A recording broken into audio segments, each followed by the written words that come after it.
बिस्म बिस्मिल्लाहिर्रहमानिर्रहीम। अच्छा, स्टार्ट करते हैं और एक इंस्टॉलेशन ट्री के शुरू से। ये देखिए मेरे पास ये ओरेकल लाइनेक्स खुली हुई है, ठीक है। इसमें से देखिए हम पहले जो सबसे पहले करेंगे वो है, सबसे पहले हम जो इंस्टॉल करेंगे वो RPMs है इसमें, ठीक है। आप बाद में भी कर सकते हैं, ड्यूरिंग इंस्टॉलेशन लास्ट पे एक प्रोसेस आता है उधर भी कर सकते हैं, ठीक है। लेकिन यहाँ पे ईजी है तो चलो हम जो है ना यहाँ से ही शुरू से यहाँ उसको कर देते हैं, ठीक है। देखो मेरे पास जो है ना ये माउंट हो चुकी है, ठीक है। ये वो CD है रूट से, ठीक है, जो जिसके अंदर लाइनेक्स पड़ी हुई थी, जिसने हमने पूरी इंस्टॉलेशन की हुई है, ठीक है। अच्छा, इसमें अब ये है कि इसके अंदर एक फ़ोल्डर है सर्वर के नाम से, इसमें हमने RPM जो है वो इंस्टॉल करने हैं, ठीक है। तो इसमें देखिए अभी मैं इसके अंदर अगर आता हूँ तो उसको कमांड लाइन से आता हूँ, लेकिन ये माउंट किस तरह होता है ये मैं आपको इधर से बता दूँ। ये नीचे जो CD की जो आइकन है वो जो आपको नज़र आ रही है, ठीक है, इस पर राइट क्लिक करके इसको डिस्कनेक्ट भी कर सकते हैं यहाँ से, ठीक है। इसको यस कर दें तो देखो ये रिमूव हो जाएगा, ठीक है। और यहाँ से अगर इसको वापस लाना तो इसको कनेक्ट कर दें तो यहाँ पे माउंट हो जाएगा, वापस आ जाएगा। ये देखो नीचे इसमें देखो ये सर्वर का फोल्डर है, इसमें से सारे RPMs पड़े हुए हैं। ये देखो .rpm ये सारे इसके अंदर है यहाँ तक, ठीक है। अभी ये इसमें ये कि कमांड लाइन के थ्रू हमने इधर देखिए ये टर्मिनल मैंने ओपन कर दिया, ठीक है। मैं रूट यूज़र से लॉगिन हूँ तो हम चले जाएंगे CD/MNT, ठीक है। या मीडिया के अंदर मेरे मीडिया जो हमने अभी माउंट की है उसमें से क्या चीज़ पड़ी हुई है लॉन्ग लिस्ट करें तो उसमें वो आपको बता रहा है कि आपके पास है RHEL 5.11, ठीक है, लाइनक्स की विंडो। इसको लॉन्ग लिस्ट करें, लॉन्ग लिस्ट मैंने कर दिया तो उसके अंदर ये DVD वही पड़ी हुई है क्योंकि मैं उसी फोल्डर के अंदर ही हूँ। तभी CD/RHL के अंदर जैसे हम एंटर होंगे तो उसके अंदर ये सर्वर का फोल्डर है नीचे, इसके अंदर सारे RPMs पड़े हैं। तो इसको करें CD और S कैपिटल है तो सर्वर के फोल्डर में चला गया तो इसमें देखिए ये सारे RPMs पड़े हुए हैं। यहाँ से देखिए ये अभी जो RPMs इस ओरेकल डेटाबेस के लिए रिक्वायर्ड है ये मेरे पास एक फॉर्म में पड़ी है, ठीक है। तो उसको मैं यहाँ से अपन टर्मिनल एक दूसरा टर्मिनल कर देता हूँ CD/U01 और उसके अंदर मेरे पास RPMs का एक फ़ोल्डर है। ये देखिए ये फाइल है, इसको मैं ओपन करूँगा gedit RHEL 5, इसमें टेक्स्ट को इसको मैंने एंटर कर दिया तो ये RPM जो है ना मेरे पास पड़ी हुई, ठीक है। तो यहाँ इसको मैं यहाँ से सबको कॉपी कर दूँगा Ctrl+C या यहाँ से, ठीक है, ये कॉपी, इसको क्लोज़ कर दें। यहाँ इसको अगर मिनिमाइज़ करना चाहते हैं तब भी आपकी मर्ज़ी, नहीं करना चाहते तो उसको क्लोज़ कर दें। यहाँ पे सिंपल आपने क्या करना है, इसको पेस्ट करना है, ठीक है। तो ये खुद ब खुद जो है ना स्टार्ट हो जाएगी, वो RPMs की जो इंस्टॉलेशन है वो स्टार्ट हो जाएगी। वहाँ से मैंने कॉपी कर दी जो मेरे पास फाइल पड़ी है और यहाँ पे मैं इसको पेस्ट कर दूँगा। अभी देखो जो इसकी है इंस्टॉलेशन खुद ब खुद स्टार्ट होगी। अभी इसमें ये नहीं है कि कोई डिपेंडेंट है या इनडिपेंडेंट, ठीक है, उसके ऊपर डिपेंडेंसी है या नहीं है। तो उसमें जो है ना सब उसके ऊपर अगर डिपेंडेंसी भी है तब भी वो अप्लाई होगा, अगर नहीं है तब भी जो है ना वो अप्लाई होगा। अभी जितनी भी थी ना ये 1 बाय 1 सारी इधर हो जाएगी, ठीक है।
ये आरपीएम जो है स्टेप बाय स्टेप अभी हो रहे हैं, जो जो रिक्वायर्ड है उसका ऑरिकल इंस्टॉलेशन के लिए।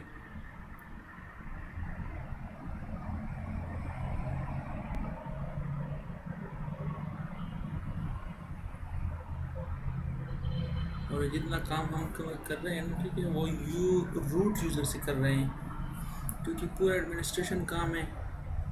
इंस्टॉलेशन करने तो डेफिनेटली वो तो हम रूट यूज़र से ही करेंगे।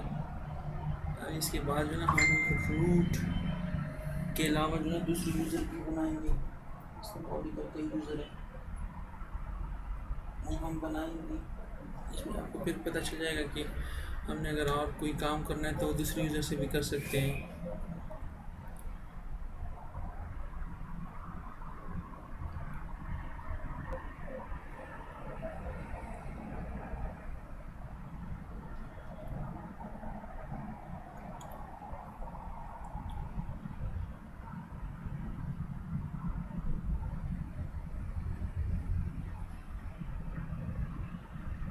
ये आरपीएम अगर अभी हम नहीं करते ना, तो जब हम इंस्टॉलेशन स्टार्ट कर लेंगे, हमारे पास वो ग्राफिकल मोड में जो इंस्टॉलेशन में जो नेक्स्ट आता है, लास्ट पे जो वो इसकी पूरी सेट है, तो उसमें से आपको फिर वो सारे इकट्ठे करके दे देता है कि इसमें से जो ना ये आरपीएम इंस्टॉल नहीं है, ये रिक्वायर्ड है। तो वहाँ पे जो है ना हम उधर भी इंस्टॉल कर सकते हैं इसको इंस्टॉलेशन के दौरान। ये है कि सबसे पहले मैंने इसको कर दिया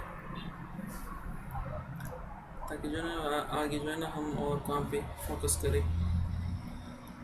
इजी है ये, ठीक है। रूट में वो सर्वर का फोल्डर है, जो जिस सीडी से आपने इंस्टॉलेशन की, जो आईएसओ फाइल है आपके पास लाइनक्स की, उसके अंदर एक सर्वर का फोल्डर है, उसमें से आपने सिर्फ इसको पेस्ट करना है। और ये सारे ओरेकल का जो इंस्टॉलेशन है, साइट्स पे भी सारे ये जो आरपीएम्स हैं वो पड़ी है, ठीक है, लेकिन उधर इस तरह लिस्ट में नहीं है।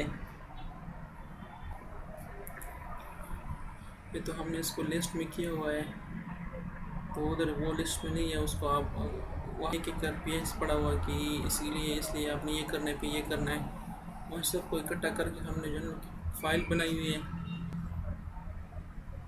और यहाँ पे हमने अप्लाई कर दी।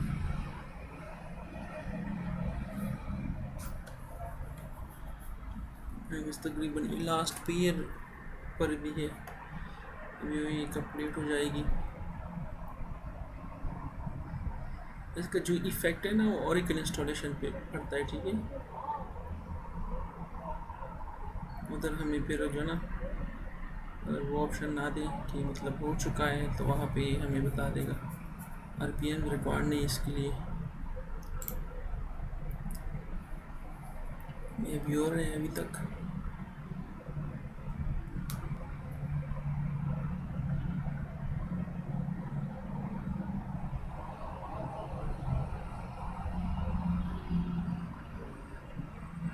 ये 1 बाई 1 भी कर सकते हैं। लास्ट पे अगर आपको वो जो आरपीएम्स रिक्वायर्ड है वो आपको बता देगा, लिस्ट उसका दे देगा, तब जो है ना आप 1 बाई 1 भी उसको कर सकते हैं।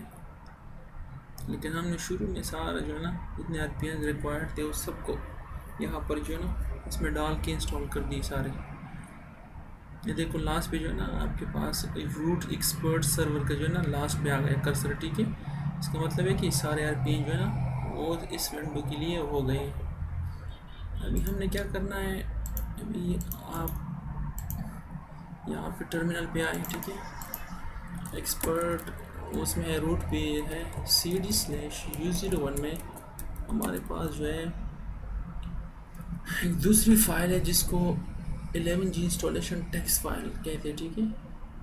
अभी इसके अंदर कुछ चीज़ें रिक्वायर्ड हैं जो हम इंस्टॉल करेंगे, या अगर पहले हम कहते हैं कि इसको बाद में, अगर इसमें इसकी एक अलग सी वीडियो बना दें, क्योंकि उसमें पूरी वो यूज़र क्रिएट करना, उसको प्रिविलेजेस देना, तो बाद में हम कर देंगे। इसमें इस वीडियो में जो है ना आरपीएम के साथ साथ हम इसको लाइनक्स को अनजिप भी कर दें, ठीक है।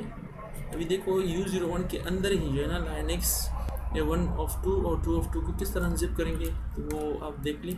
अनजिप, जैसे मैंने अन लिखा और जेड लिखा और टैब दबाया तो वो पूरा नाम उसने उठा लिया। अनजिप क्या करनी है हमने, लाइनक्स, तो यहाँ तक जो है R2 तक ये सेम है, ठीक है, अंडरस्कोर तक, यहाँ तक और यहाँ तक ये सेम है। देखो उसने यहाँ जैसे मैंने 11 लाइनक्स लिख दिया और टैब दबाया तो यहाँ तक उसने पूरा उठा लिया, क्योंकि दो यहाँ तक सेम है, दोनों फाइल्स, दोनों जो फाइल्स है, ठीक है, जिप के।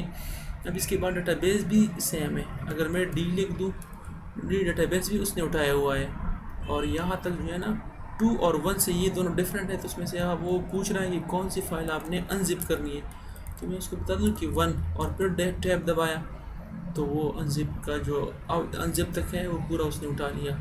लेकिन अभी इसमें जो है ना हमने ऑलरेडी हम U01 के अंदर ही हैं, ठीक है, तो यहाँ जैसे हम एंटर करेंगे वो अनजिप होना स्टार्ट हो जाएगा। और यहाँ पे जो है ना देखो अभी कोई ऐसी फ़ोल्डर नहीं बनी डेटाबेस की, तो यहाँ पर डेटाबेस नाम से एक फ़ोल्डर बन जाएगी। एंटर करते हैं हम, ये देखो अनजिप जो है ना होना स्टार्ट हो गया यहाँ पे। अब इसके बाद जो दूसरी फाइल है सेम ऐसी जो है ना उसको अनजिप करेंगे हम, और यहाँ पे वो दूसरी वाली क्लिक की सरी जो है ना हम उसको अनजिप नहीं कर सकते, यहाँ पे कमांड लाइन है। और वहाँ पे जो हम उधर क्लिक करते थे तो वो इससे पहले हमने जो VM टूल को अनजिप किया था ना डबल क्लिक करके, तो वहाँ जो फॉर्म थी उसकी वो दो तरह की कोड में कंप्रेस फॉर्म में था, एक तो वो टार वाला था और एक वो GZ, मेरे ख्याल से GZ वाला था, इसलिए डबल क्लिक के साथ जो है ना वो इजीली अनजिप होगा। यहाँ एक कमांड लाइन से होगी और अनजिप और फाइल का नेम और जिस फोल्डर में ऑलरेडी हम हैं उसमें हमने अनजिप कर दिया इसको। अभी लास्ट पे जैसे कर्सर पहुंच जाएगी वही रूट यूज़र पे, तो उसके बाद हम उसको दूसरा फाइल लेने के इसको भी अनजिप कर दें। फिर लास्ट में जब ये दोनों अनजिप हो जाएंगे तो उधर पे जो है ना एक इन दोनों को अनजिप करके एक फ़ोल्डर बन जाएगा डेटाबेस के नाम से, तो इसके अंदर जो है ना वो एक्जी फाइल है, वो डेटाबेस रन करने के लिए यूज़ होती है ना।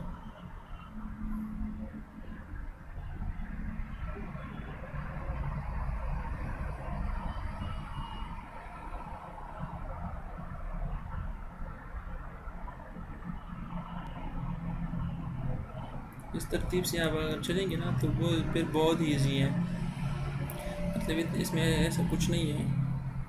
पहले हमारे लिए भी इस तरह मतलब बहुत मसला था ना इसको इंस्टॉल करने के लिए, फिर मैंने पेपर पे लिख के अपने साथ लिख के उससे फिर करता था, तो तब जाके जो है ना मैंने इसकी प्रोसेस जो है ना पूरी वो देख ली कि यार ये इस तरह इस तरह इस तरह है।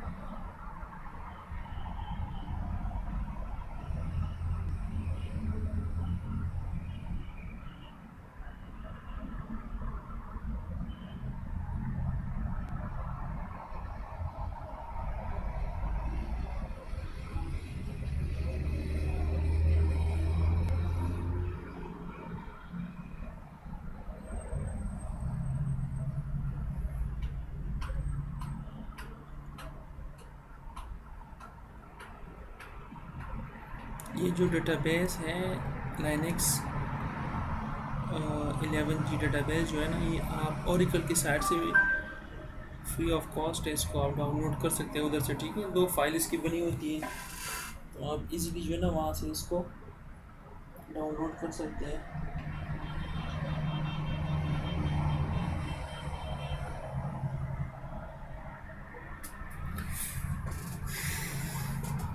अब जैसे ही ये कंप्लीट हो जाएगी हम दूसरा फाइल जो है उसको अनजिप करना स्टार्ट कर लेंगे।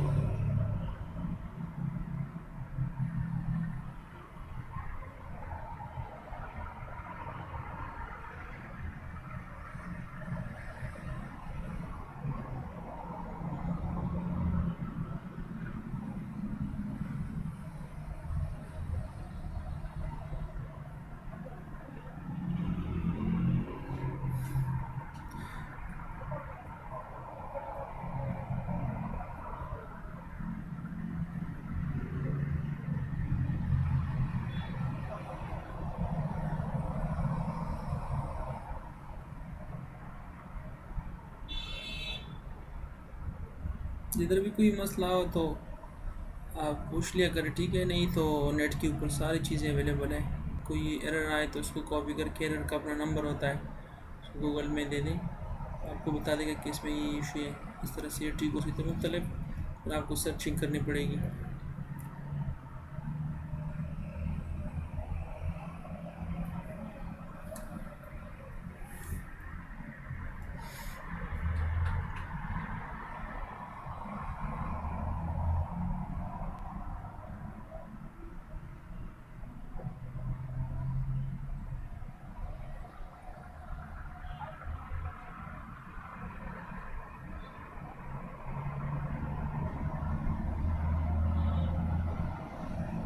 देखिए जैसे ही एक फ़ाइल अनजिप होना कंप्लीट हो गया तो यहाँ जो है ना कर्सर वापस U01 में आ गई, ठीक है। अभी देखिए इस पर LL या इसको भी छोड़े, जो आपकी एरो कीज़ है आपके पास उसमें अपर जो की है एरो कीज़ में, उसमें आप क्लिक करें तो लास्ट वाली जो लाइन है वो आपके पास आ जाएगी, ठीक है। यहाँ से भी इस तरह भी कर सकते हैं, या इसको अगर पूरा आप हटा दें फिर इस तरह से भी कर सकते हैं LL करके। तो देखो यहाँ पे जो ना डेटाबेस का एक फ़ोल्डर बन गया सर, ठीक है। अभी हमने दूसरी फाइल को अनजिप करनी है, तो दूसरी फाइल किस तरह करेंगे, अनजिप की कमांड है और फिर लाइन एक्स है और उसमें 2 हमने अनजिप करना है, तो वो हमने दे दिया और एंटर करते हैं। तो ये भी जो ना डायरेक्टली इस डेटाबेस के फोल्डर के अंदर जो है ना अनजिप होना स्टार्ट हो जाएगा। एंटर करते हैं, ये देखो दूसरी फाइल भी जो है ना हमने अनजिप कर दिया, ठीक है। अभी जैसे लास्ट तक ये हो जाए तो ये वीडियो कंप्लीट हो जाएगी। फिर नेक्स्ट में जो है ना हमारे पास ये जो ऊपर वाली फ़ाइल है ये यहाँ पे ऊपर चली गई है मेरे ख्याल से, मैं आपको बताता हूँ। उसमें से हमने फिर यूज़र क्रिएट करने हैं, वो किस तरह करेंगे तो पूरा मैं आपको बता दूँगा। फिर मैं वो उसमें जो है ना यूज़र को प्रिविलेज किस तरह के देने हैं, कुछ और चीज़ें है वो जो है ना इसके बाद फिर डिस्कस कर लेंगे। फिर आपके पास जो है वो इंस्टॉलेशन की जो प्रोसेस है वो पूरी तैयार हो जाएगी। फिर लास्ट में कुछ बात सेट करने हैं वो भी कर देंगे, तो आपके पास डेटाबेस है इंस्टॉलेशन कंप्लीट हो जाएगी। और उसके बाद जो है ना स्केल से भी स्टार्ट कर लेंगे, स्केल से इसको 1 बाय 1 जो है ना कोशिश करेंगे, थोड़ा थोड़ा पढ़े लेकिन टाइम के साथ ना।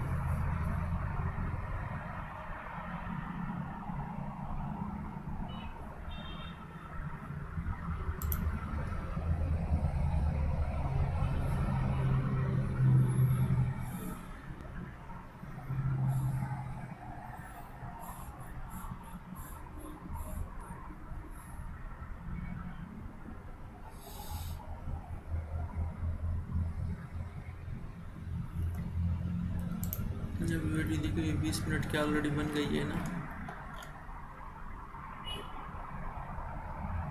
ये देखो दूसरी विंडो जो है ना वो जो दूसरी फाइल थी वो भी अनजिप होना हो गई है, ठीक है। LL करें तो उसमें से डेटाबेस का एक फ़ोल्डर आ गया। अभी हमने इसके अंदर जाना है क्योंकि पूरी जो सेटअप है ना इसके अंदर पड़ी है, तो CD/ या डेटाबेस का फ़ोल्डर एंटर करें तो LL करें तो देखिए इसमें जो है ना रन इंस्टॉलर है। अभी अगर हम ये स्टार्ट करें तो यहाँ से जो है ना डेटाबेस रन होना स्टार्ट हो जाएगा, ठीक है। इसको सॉफ्टवेयर इंस्टॉल करना जो है ना वो स्टार्ट हो जाएगा। लेकिन अभी तक आज तक जो है ना इतना ही काफ़ी है इंशाल्लाह। फिर नेक्स्ट वीडियो में जो है ना यहाँ से हम इस फाइल में जो चीज़ें मैं आपको बता दूँ, gedit, यहाँ पे तो कुछ नहीं है, यहाँ पे इसे बाहर निकल जाए, CD/ इसको क्लियर कर दें, CD/U01 LL करें और इसमें टेक्स्ट G एडिट करें और इसमें से 11G इंस्टॉलेशन फाइल उसको एडिट करें। तो इंस्टॉलेशन फाइल में जितनी चीज़ें वो हम करेंगे 1 बाय 1। मैं थोड़ा सा आपको बता दूँ, इसमें से जो कुछ है कर्नल पैरामीटर्स है वो हमने सेट करने, यहाँ तक वो इस एड्रेस के ऊपर हमने इसको कॉन्फ़िग फाइल है sysctl में, उसमें हमने रूट यूज़र से इसको करने हैं, ठीक है। फिर हमने जो है ना एक यूज़र ऐड करना है ओरेकल, उसके लिए कुछ चीज़ जो है ना वो सेट लिमिट्स जो है वो सेट करनी है। फिर कुछ सेशन है, फिर एक ग्रुप बनाने हैं, फिर उसमें यूज़र बनाएंगे, उसका पासवर्ड सेट करेंगे, उसमें से एक डायरेक्टरी बनाएंगे हम पूरी पाथ के ऊपर, उसको फिर राइट्स देंगे, और इंस्टॉल की जो ग्रुप है उसमें से यूज़र उनको परमिशन देंगे, और उसमें से रीड राइट और एडिट करने की जो परमिशन है वो सेट करेंगे, ठीक है। और इसके बाद जो है ना कुछ पाथ सेट करने लास्ट पे एक फ़ाइल में, तो वो हम बाद में करेंगे, अभी इस फाइल की बारी है इंशाल्लाह। तो नेक्स्ट वीडियो में जो है ना मैं आपके साथ फिर उसको शेयर कर दूँगा कि किस तरह आपने करनी है। और तब तक के लिए अपनी दुआओं में ज़रूर याद रखना। अल्लाह हाफिज़।